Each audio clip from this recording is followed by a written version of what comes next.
వెంటనే మా ఛానల్ని సబ్స్క్రైబ్ చేయండి.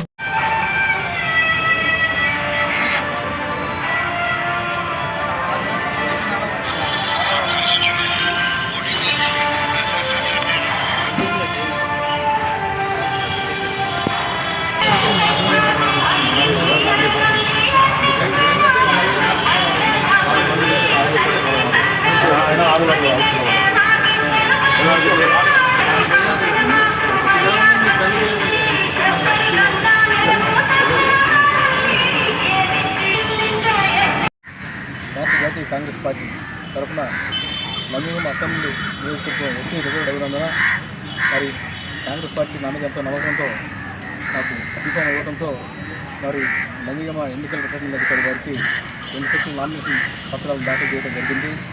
మరి కేంద్రంలో ఉన్నటువంటి బీజేపీ ప్రభుత్వం కానీ, రాష్ట్రంలో ఉన్నటువంటి వైసీపీ ప్రభుత్వం కానీ, రాష్ట్రంలో ఉన్నటువంటి ప్రధాన ప్రతిపక్షమైనటువంటి తెలుగుదేశం పార్టీ కానీ, వీళ్ళిద్దరు కూడా ఏజెంట్లాగా బీజేపీకి పనిచేస్తూ పరోక్షంగా బీజేపీ పాలన రాష్ట్రంలో కొనసాగుతుందని చెప్పేసి అంటున్నాను. బీజేపీ పాలన రాష్ట్రంలో కొనసాగడం వలన రాష్ట్రానికి ప్రత్యేక హోదా రాకుండా పోయింది. విభజన హామీ చట్టంలో ఉన్నటువంటి హామీలను నెరవేర్చకుండా పోయింది. మరి ప్రత్యేక ప్యాకేజీని అందించలేకపోయింది. పోలవరాన్ని పూర్తి చేయలేకపోయింది. అమరావతి రాజధానిగా చేయలేకపోయింది. ఇవన్నీ చేయకపోవడం వలన ఆంధ్ర రాష్ట్రం గత 10 సంవత్సరాల నుంచి వెనకబడిపోయింది.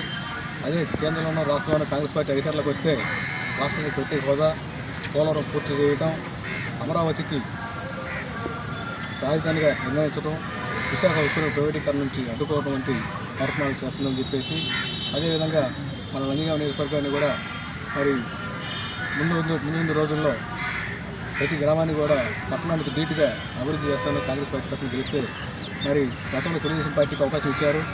నందిగామ నియోజకవర్గ ప్రజలు చాలా విజ్ఞులు. మరి వైఎస్ఆర్ కాంగ్రెస్ పార్టీకి ఒకసారి అవకాశం ఇచ్చారు.